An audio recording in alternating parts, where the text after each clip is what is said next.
Hey guys, welcome back to another interesting video on Wild Rift. So today we're back with a Varus updated complete guide for the latest patch. And this is what I believe to be the best Varus build, the on-hit build. Of course, on-hit items are really strong now. But before we jump into that, as usual, don't forget to check out Varus's basic guide that I put up in the cards above for his skills, delivering order tips and tricks as well as some combos. But let's just jump straight into it. So it's a pretty standard kind of on-hit build. We'll talk a little bit more about it as we go into it. But first up, we're going to start off with the Gluttonous Grease for the AD and the Omnivamp. Now, I don't think you need attack speed boost because you already have more than enough attack speed from your build. Getting AD and Omnivamp, to me, is just more, just more better. Of course, the first item with every on-hit build, the Bork. Attack speed, attack damage, physical vamp. Of course, you get your on-hit current health damage as well as the drain passive, but you do have the health penalty. But we don't have to care too much about the health penalty because everyone's getting health penalty at this point. So pretty standard. Second item, also a core item, is Terminus. Of course, it gives you magic damage on hit, again AD and attack speed. As well as, of course, the stacking resistances when you attack, together with the stacking penetration when you attack as well. So, after Terminus onwards, most of your items are quite variable, but in general, your third item is like 80% of the time going to be Wits End. Wits End, of course, gives you attack speed, magic resist, more on-hit magic damage, as well as healing when you're below half health. Now, I say 80% of the time because if there's completely no AP on the enemy team, then you probably want to go for something else. But most games, there's at least one AP source from the enemy team, then you can basically just build Wits End. So maybe it's like more like 90% of the time. So the next item here you have is going to be variable. It's generally going to be an offensive item, and here by default I put Runans. Runans, of course, again gives you more attack speed on hit and AD, and of course allows you to attack 3 people at the same time, which is going to allow you to proc your on hit effects onto 3 people at the same time, and also stack your blight onto 3 people at the same time. But some other options you have here is something like the Triforce, which of course, the main value of this is you get health, you get ability haste, things like that, and you also of course get your attack speed, attack damage, and the Spellblade passive, also very helpful. But I think for Varus in particular, the main benefits is the ability haste and the health. Spellblade of course is good and all, but I think that those sets are just really good. And another option you have here is going to be Bloodthirster. Now, Bloodthirster, of course, is just a very good item in general. Not exactly an on-hit item, but gives you a large amount of stats like AD, physical vamp, and such, and even more when you're high on health. So also a really good 4th item option. And then for last item is generally going to be something defensive like GA. Of course, if you're into like a full AP team or like 4 AP, things like that, which could happen. Like you could have like Lilia jungle, for example. You could have like Teemo top. So if you're like into like 3-4 AP, Maw is going to be a really good option as well for even more magic resist. And of course, you're also going to have Steric's Gauge for that shield as an option as well as your final item.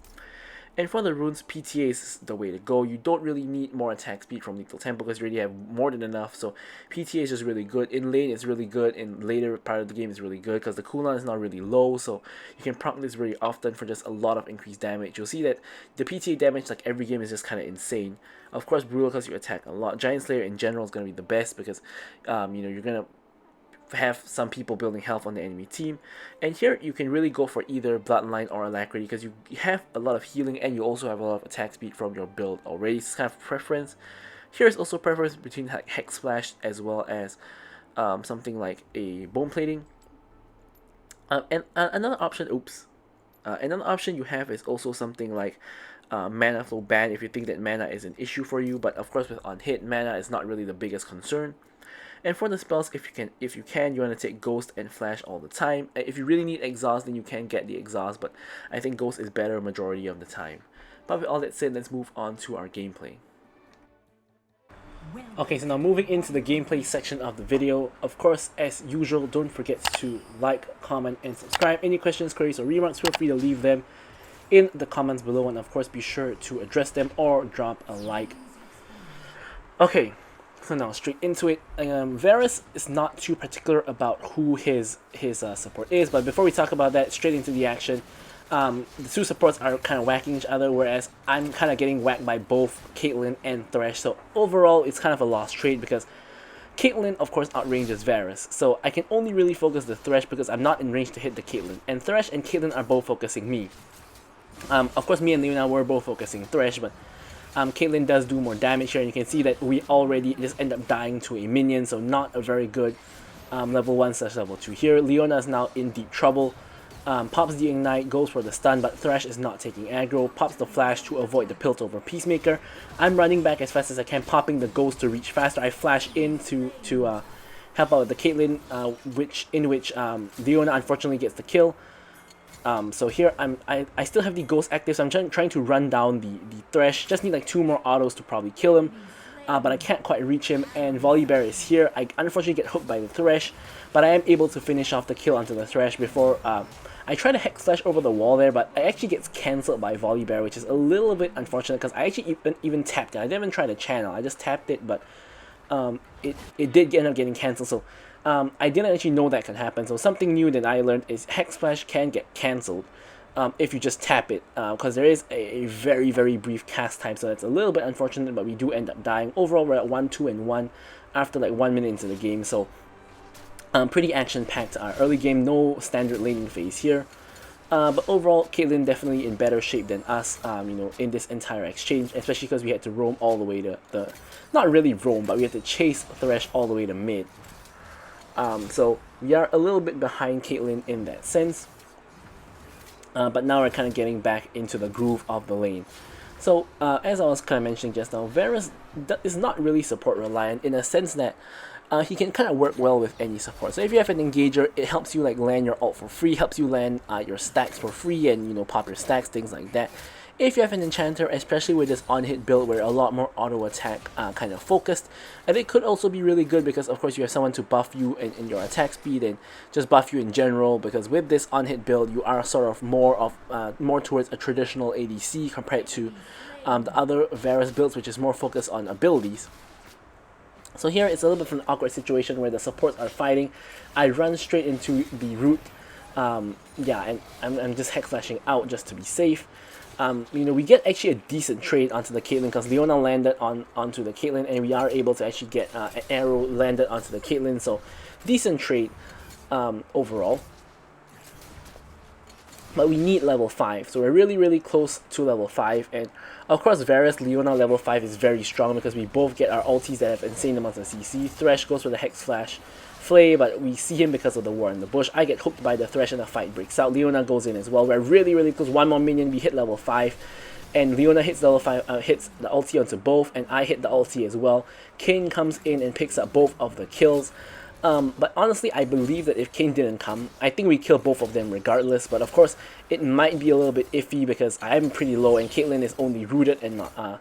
Actually, she was stunned by Leona also. I'm pretty sure that we could have gotten both of the kills without Kayn there. But you know, I guess better to be safe than sorry. So Kayn picks up both of the kills.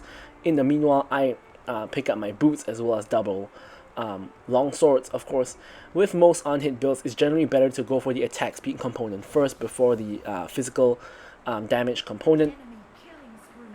So we are, you know, indeed going for that.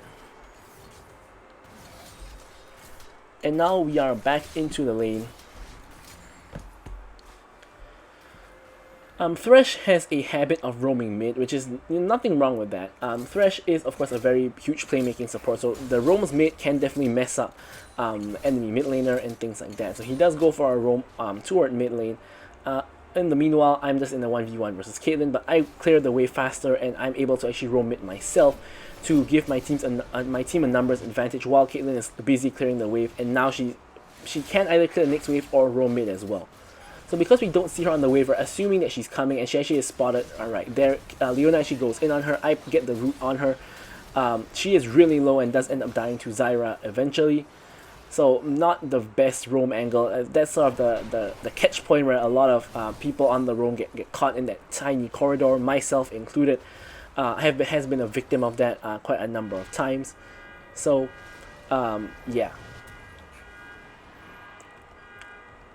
I'm not sure if you guys can hear that, but there is a car alarm going off in the background. Thankfully, it has just stopped, but yeah, apologies for that, kind of out of my control. Huge wave has accrued in the top lane, so we are going to go to the top lane to pick up that wave while our team has started up the dragon. Now, of course, it's really important to not let the minions die to each other because you're going to lose out on a lot of gold unless, of course, you need to help at dragon immediately. But in this case, I want to quickly push in the wave to deny the goal from the enemy team and also to secure the goal. In the meantime, my team has already secured the dragon. Thresh for some reason decides to go into the pit and just dies for it. for no good reason when his Volibear is clearly on the Rift Herald, and Volibear has gotten the Rift Herald itself. Volibear is making a play bot lane with the Rift Herald, so this allows us to actually go mid and just clear the wave there as well, since Zyra is actually in base.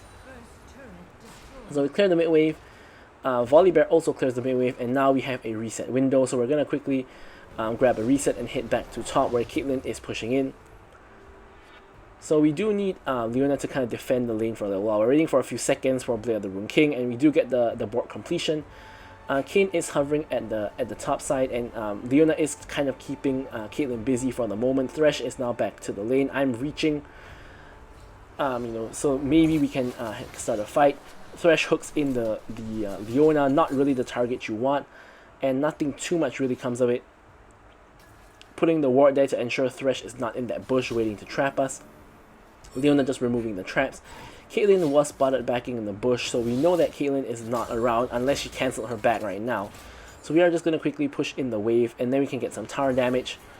Or alternatively, we can stand outside the tower and get some damage onto Thresh. Thresh overestimates himself by quite a ton, so we're just going to get a free kill onto Thresh. Caitlyn is now back in lane. Has popped the ghost to reach her more quickly, but we do get 2 tower plates on top of the kill onto Thresh.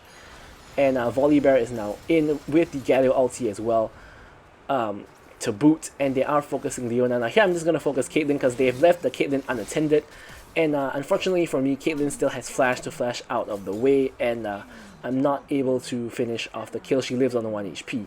So here I'm going to quickly reset because the reason is the wave is going to be pushing in, and Volibear and possibly Galio. Galio is not actually coming, but Galio could have actually come. So I'm going to actually just quickly reset to ensure I don't get dived under the tower.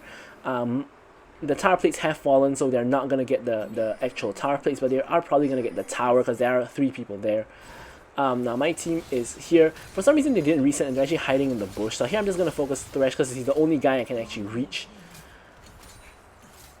And I'm not really too keen to chase, to be very honest, but my team is kind of heavy committing, so I have kind of no choice but to commit with them. Diana does get the shutdown onto the Volibear, and the Thresh is like 1 HP, but doesn't look like we can really do very much. Galio is now at the scene. I'm just going to focus the tower and try to pick up the tower while my team is busy trying to chase down kills.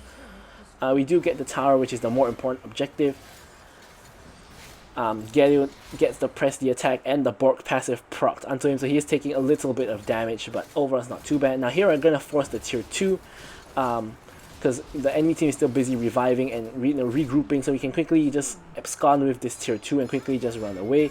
Volibear does ult in to go unstoppable. I blocked the Caitlyn ulti for the Diana, and Volibear is just getting kited at this point. Does end up dying to me eventually. I get hit by the very tip of the Galio ulti, and I realize that I'm in trouble now, so instead of popping the blast plant where I would have gotten caught by the Thresh hook, I actually walk away and flash, because obviously the Thresh, if he was going to hook, he's going to hook towards the blast plant because that's where he expects me to be going. So thankfully I did realize that I didn't just blindly go for the blast plant. I instead just flashed over the wall instead. Here Thresh is getting caught by a huge amount of chain CC. Unfortunately I don't quite have ulti, and Thresh actually hooks me under tower, but thankfully I wasn't actually tanking the tower. It was actually Leona, so we are able to get both kills and for the trade with Leona, but me and Zyra both survive. So yeah, I hex flashed away because I was a bit scared that Caitlyn would have ulti. So I was just trying to get away quickly. Unfortunately for Zyra, she doesn't have the same realization and ends up getting caught by Caitlyn while on the recall.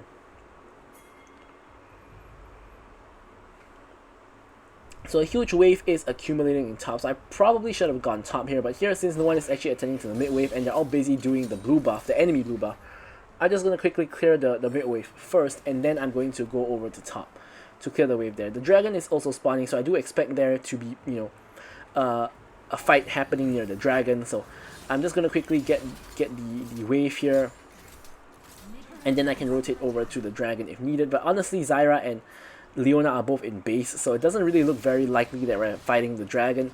Instead, we're fighting over a blue buff where Kin is struggling to get his blue buff, although he did get the enemies on, so I guess that's not too important. So here I nearly one-shot the Thresh, but Volibear is really tanky with his gargoyles and stuff. But you can see that I'm actually doing really decent amount of damage to him with the Terminus and with, of course, the Bork. So he does eventually end up going down to Zyra's damage instead, and now the enemy team is actually on the run. I get ulted by Caitlyn, but obviously I'm not going to die from the ult itself. Malphite actually goes in, pretty much one-shots the Zyra, and I'm of course just going to have to run away. Nothing I can really do to help here. But overall, it's not too bad. We're kind of getting ourselves back into the game. Taking a look at like the goal state, I have more gold than everyone on the enemy team, and Kayn has 1k gold more than me. So my team is definitely at an advantage here. Malphite for some reason decides to ignore me and focus the tower, thinking I do no damage. But by the time he realizes he's in trouble when my press the attack procs, and he ends up taking like a lot of damage, he realizes a little bit too late. He already used his ult, and he doesn't have flash as a summon spell. All he has exhaust and ignite, so there's no way he's getting out. I'm just gonna easily just kill him, and pretty much just get another free kill for myself. So of course in this match we do have like Galio and to some extent Volibear with that Riftmaker with a little bit of AP damage. So we are definitely going to be going for the Wit's End in this particular game. 3 people on mid. I'm just launching my long range spells at them to remove their bone platings and just to get a little bit of poke down in general.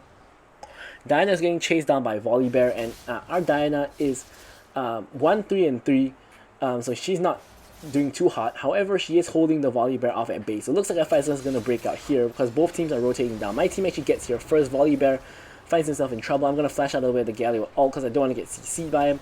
Galio gets ulted by me. I'm trying to finish the Volibear, which I do. Galio pops the stasis, and I'm now just kind of getting caught by the Thresh.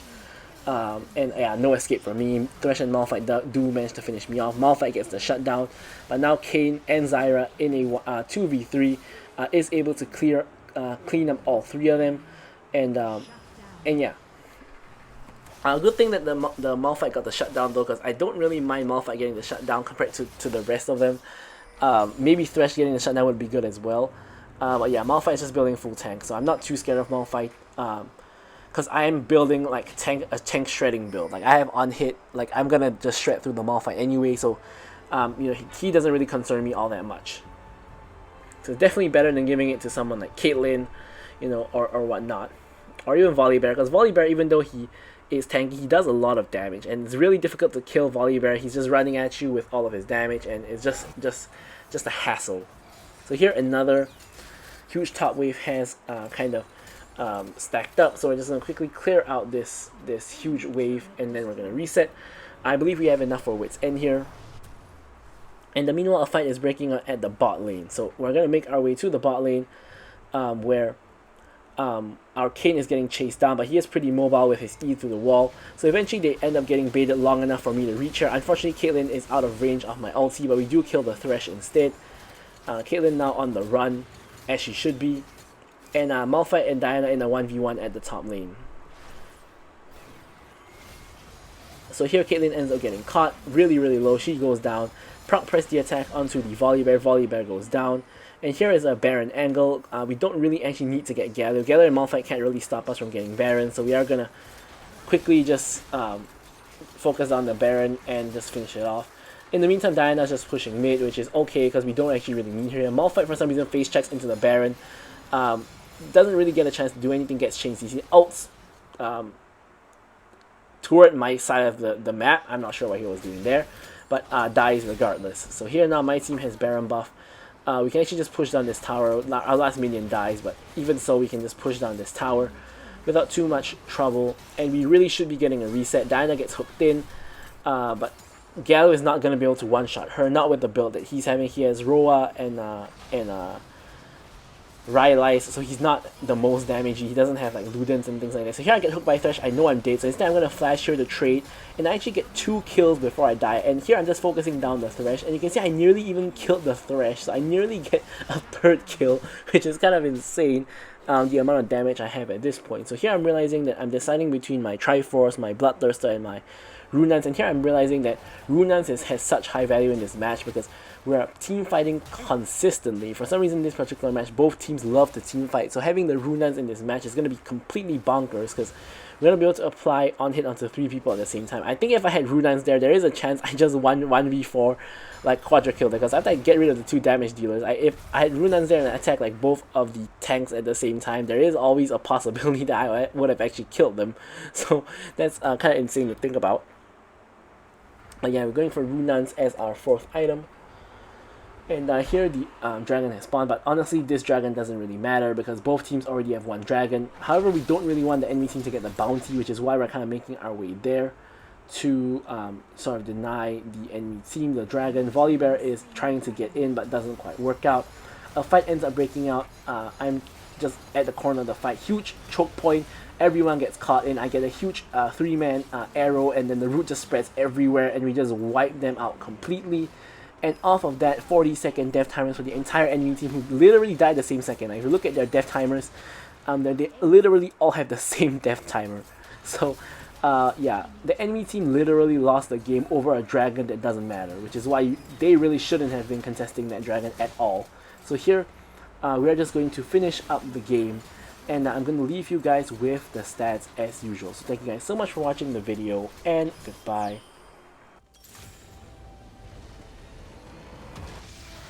Victory!